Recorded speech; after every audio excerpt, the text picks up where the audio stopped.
Samantala, sumugod naman ang NBI sa isang tindahan ng muebles na nagbebenta ng mga produktong kinopya sa disenyo ng isang kilalang furniture designer. Para sa karagdagang detalye, may live report si Marisol Abduraman. Marisol?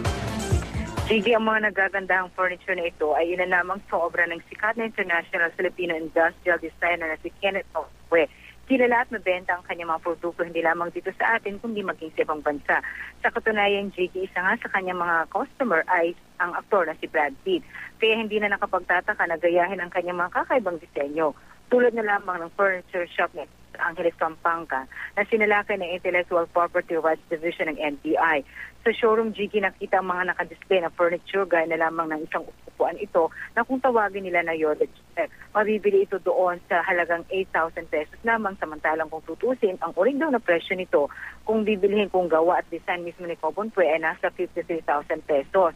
Marami pang mga ibang disenyo na bagamat merong konting alterations lang daw ay hawig na hawig or malinaw daw na kinopya doon sa mga disenyo ni Cobonpue. Gumawa na raw sila ayon sa may-ari ng shop, gumagawa daw sila talaga nito dahil mismo ang mga customer daw nila na pumupunta doon ay may dalang litrato na disenyo ni Cobonpue at pinapagaya lamang daw ito sa kanila. Itinigil na rin daw nila ito 3 months ago dahil na-warningan na rin daw sila na i-stop na ang ganun nilang operasyon. Pero nung nagsagawa ng test by ang mga taga-NBI, nitong Setyembre lamang, muli silang nakabili ng produkto kaya nag-apply na sila ng search warrant at talagang pinasok na ang nasabing shop.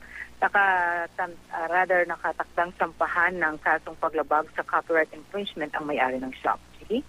Maraming salamat, Marisol Abduraman.